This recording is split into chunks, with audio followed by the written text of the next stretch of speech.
On Easter Sunday morning, the first one, the women came to the tomb wondering who was going to roll away the stone.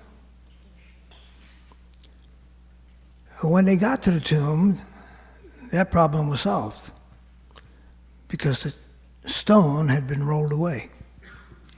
Luke tells us the story. He said, on the first day of the week, very early in the morning, they came to the tomb. I was thinking today that it's the women that came real early. The men were sleeping. The women were up. They came to the tomb bringing the spices they had prepared. They found the stone rolled away from the tomb. That was the problem they thought they would have, but God took care of that problem. But the next problem that was going to come was not that simple. They went in but did not find the body of the Lord Jesus, and they were perplexed about this. They expected Jesus' body to be in that tomb, and Jesus wasn't there. Have you ever expected Jesus to be where he isn't? Let me explain it this way. The Bible tells us that God will supply all of our needs, and so we go before the Lord and we've got needs. There's no doubt about it. People have needs, and there's no doubt about it. God's got a supply. But then we discover that he still has a supply, and we walk away with the need, but we expected that Jesus would be there. That's what I'm talking about. There are times when we expect Jesus to be somewhere where he's not. I mean, after all, Jesus said, if you speak to this mountain, you can move this mountain. If you speak to this mountain, you can cast it into the midst of the sea. And so we're speaking to the mountain, we're shouting at the mountain, we're yelling at the mountain. And the mountain is standing there in total defiance. It's not about to move, but I expected Jesus would have taken care.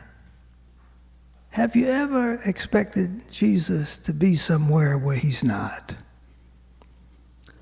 And Jesus came and told his disciples, ask and you shall receive, and seek and you shall find, and knock and it shall be open unto you. And we understand what that means. It means keep on asking, keep on seeking, and keep on knocking. And many times we have asked, we have seeked, and we have knocked, but we don't have the answer.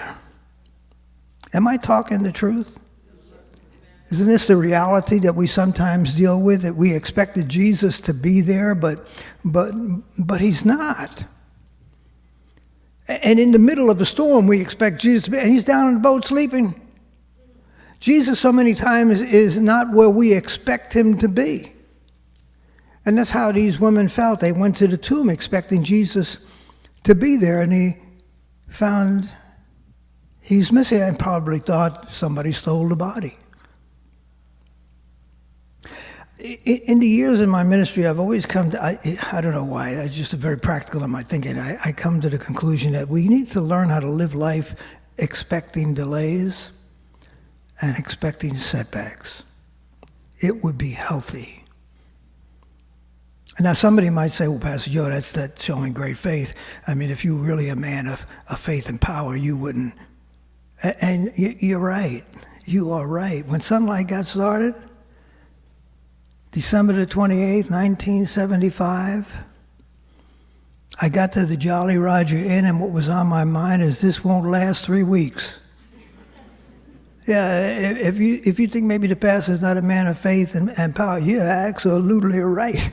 I mean, at my age, I got to tell you the truth. It's a fact. And then when we finally got to this place on March 28, 1976, and we opened up the theater, I said, okay, we got a home. This is great. And it wasn't too long after that, the choir got mixed up with the faith teaching, and they went around telling people that you don't have to pray more than one time, because if you do, it's evidence that you don't have faith, and it's a lack of faith, and so you just got to pray one time, and because God guarantees you health and wealth and the whole thing, and now I'm thinking, where did that come from? I can understand a storm being outside, but an internal storm, I wasn't expecting that. And the real problem I had is now I had to confront the choir. And what's worse than confronting the choir is having to confront the music director. I would do anything than confront. You got to put my back up against the wall and pin me there, and it needs to be life or death, and then I'll confront. I was expecting God would have done things a little bit differently, but and then the choir left, and we experienced our first split. I got badges. I've been through a couple of storms. But I learned, in the whole process, there are times when you expect Jesus to do something or to be somewhere where he just is not, at least not in our understanding. And we have to learn to live with the delay and live with the setback, because they come. So you follow these women. These women go to the tomb. They look inside. The tomb is empty. Somebody must have stolen the body. We came to expecting Jesus to be here, but he's not here. And then the angels have to step in and have to explain. Suddenly, two men stood by them in dazzling clothes. So the women were terrified and bowed down to the ground. "Why are you looking for the living among the dead?" asked the men. "He is not here, but he has risen. Remember how he spoke to you when he was still in Galilee, saying, 'It is necessary that the Son of Man be betrayed into the hands of sinful men, be crucified, and rise on the third day.'" The angels reminded the women what Jesus had told them. The angels didn't come up with a new revelation. I just said, don't you remember what Jesus? How could anybody forget? I mean, if somebody told you they're going to kill me and 3 days later I'm coming back, would you forget? So the angels are now reminding them that Jesus said he was going to come back. I talk about my dogs. Some may be here that don't even know that I have two. I have two dogs. They're cutest little things. One is about 10 years old. The little one there, he's about 3 years old, Lady and Max. And I do this every day. Every day when I leave the house or when I bring them to the office and I leave the office, I say the same thing every day. This is what I tell them. I'll be right back. Sometimes I'm right back in 5 minutes.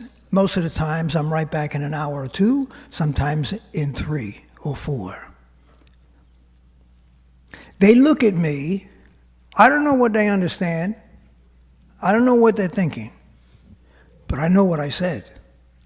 Because when I come back, this is what I tell them. I told you I was coming back. I told you I was coming back. You know why? Because I meant what I said. And Jesus meant what he said. When he said they will arrest me and mistreat me and sentence me and crucify me, and in 3 days I'm coming back, he meant it. He's not a man that he would lie. When God says something, it's not like a committee makes a decision and they're going to... This is God speaking. I'll be back. All the angels did is he reminded the women of what Jesus said. And then the Bible says, and they remembered his words. And I think, well, wouldn't they remember that? Couldn't they remember that? Shouldn't they remember that? Shouldn't we? Jesus says some things that are difficult for us to understand, but he means what he says. When he says, "Come unto me, all you who labor and are heavy laden, and I will give you rest," he means what he says. We just need to learn to submit And not tell him how to do it. That's the problem. We've got to tell God how to do what he's supposed to do. And God doesn't work with the details that we give him and the instructions. He does what he does his way. Because he means what he says. He came back. Just like he said. There have been times in history when men who have experienced a slump in their life make a comeback. Incredible, spectacular comebacks.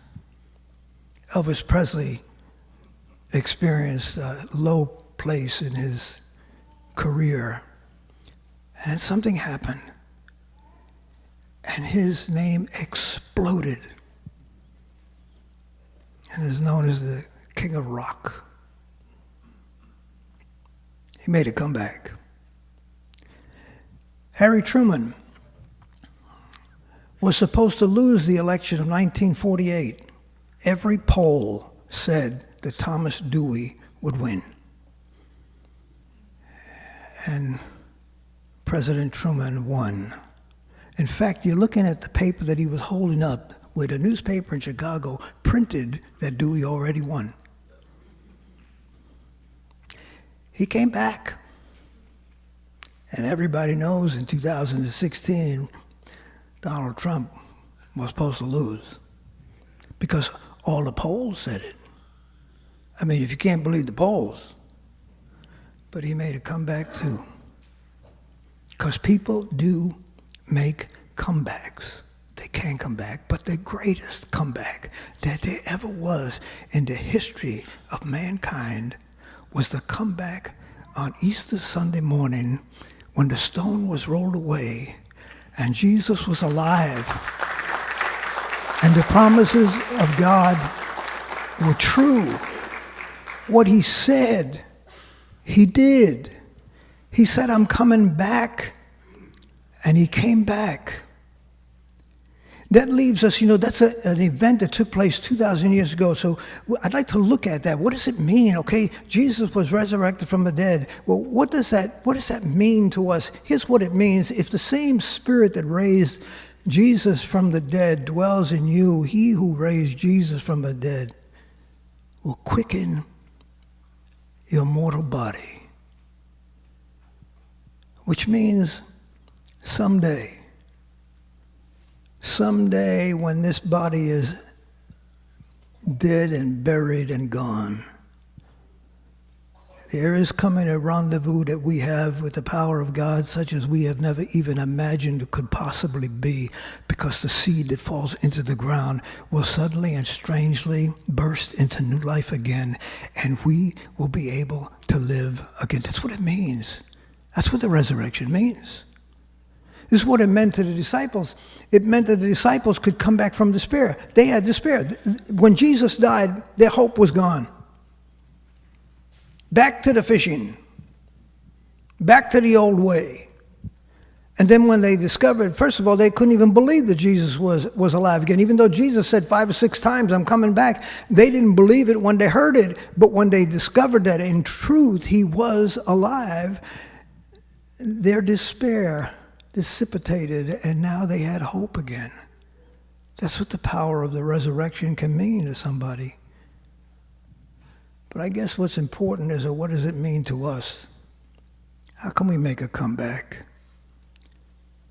I'm going to share with you 2 principles I think that are so important for us to understand, because it shows God's power. The first one I want to show you is Joseph. Joseph was sold by his brothers into slavery. That's going downhill. They hated him and got rid of him. When he was a slave in Potiphar's house, Potiphar's wife framed him for a crime he didn't commit, and now he's in jail. That's down. Ask yourself the question, how do you make a comeback when you're that far down? How is it possible for him to come back? There are a few words in the scripture in the life of Joseph that are repeated several times, and it's simply this: the Lord was with Joseph. It wasn't Joseph's smarts. It was the Lord who was with him. Because when the time was right, God touched the heart of Pharaoh. And when God got through, Joseph was not only in prison, he was sitting next to Pharaoh on the throne. Because it doesn't matter how low a person gets. If the Lord is with you, you will come back. And if God be for you, who can be against you? There is no who that can be against you if God is for you. And is God for you? That's the question. Is God for you? He said, I didn't say, he said, when you pass through the waters, I will be with you. He's talking to me. He's talking to you. If I can just know that God is with me, it's not because you have such a sterling record that God is with you. God is with you because he loves you. If God had to wait until we arrived at some kind of a standard before he could love us, none of us.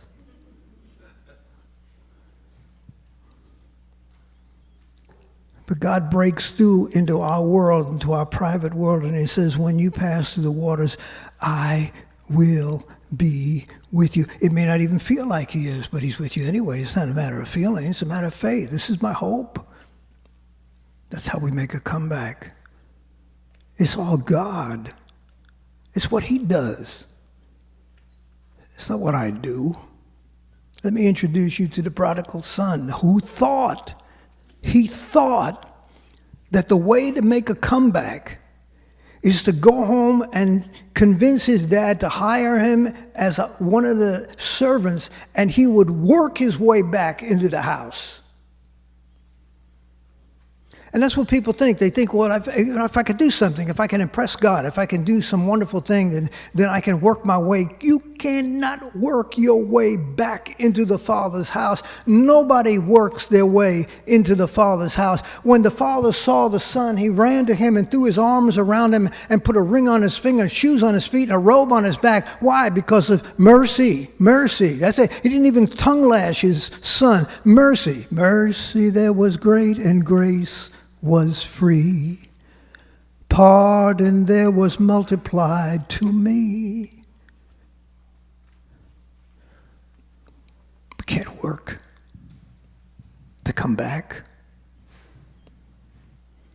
God did the work at Calvary. If you can use anything, Lord, you can use me. Think about that for a moment. If you can use anything, then I'm here for you to use. I went to Bible school when I was young, and I was shy. I was timid. I came from poverty. I didn't even have a suit jacket. I looked around at all the other students, they had suits, and I didn't even have a suit jacket. And I was prone to be embarrassed anyway. That really embarrassed me. And I was so shy that if the conversation came to me at the dinner table, my lips would twitch and my eyes would twitch and I would become embarrassed. I'm telling you the truth. I can tell you the truth. It's Easter.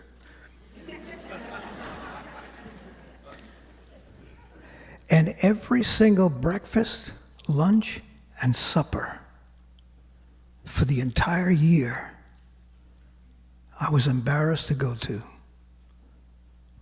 Because socially, I was awkward. Till today.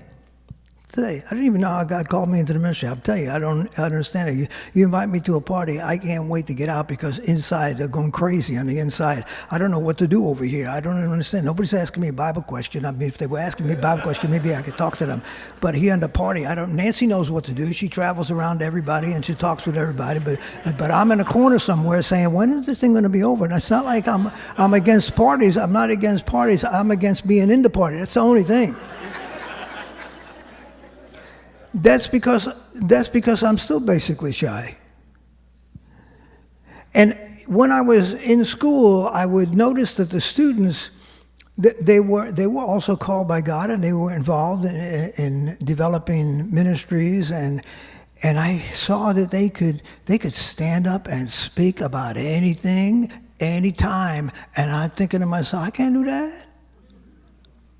And one day I was so discouraged about that. I was in my room alone, and this is the prayer I prayed. It was a simple little prayer. I'll never forget it because it was so simple. I said, Lord, I didn't call me. You did. How am I going to do this?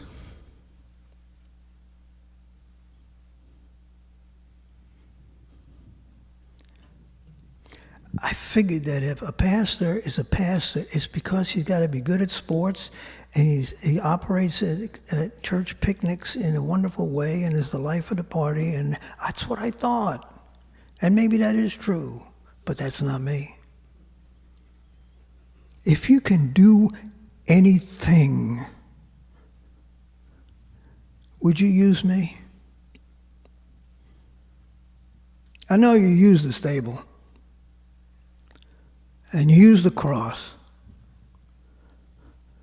But can you use me? I have anything to offer. If you can use anything, Lord, you can use me. Can you use the clay? Talk to the potter. The most abundant element on this planet is clay. Go down to the deepest level of the ocean, you're going to find clay. Climb up to the highest mountain, underneath the ice is clay. And when God formed us, he formed us out of the dirt, underground. Oh yeah, he can use clay. But if you ask the potter, I said, Potter, if you're making the vessel and the vessel is broken, can you do it again? And he said, sure. Because the God who made you can remake you. That's a comeback. God can make it possible for us to come back. If the Lord is with you, if I understand I can't work my way back in, there'll be a dad with open arms, rushing to meet me, telling me I can come back home. Now, his brother wouldn't forgive him, because there are people that won't forgive. But his dad forgave him, and that's enough. If you can use anything, you can use me. Can you use somebody who's broken,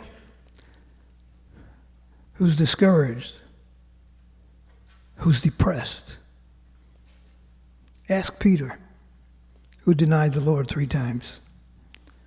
And just one look at Jesus, and he went out and wept bitterly. And he came back. Can God use somebody who only has ashes left and tears left and regret left? Ask the woman at the well. After she met Jesus, she made an incredible comeback. She left her water pot where it was. She went back to the town, come and listen to a man who knows everything.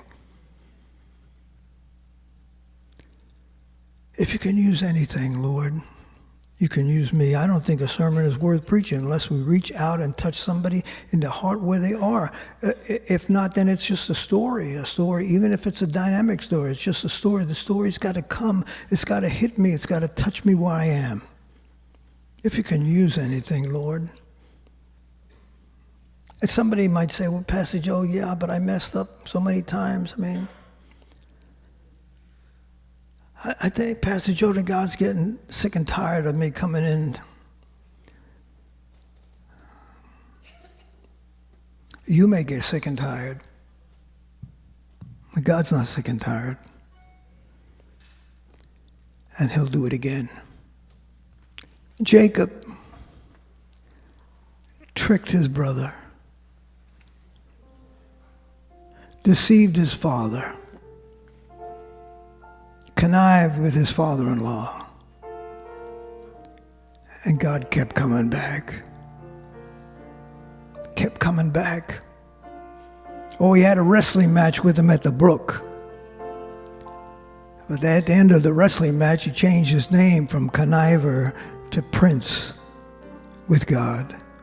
Because God can do it again. And he'll do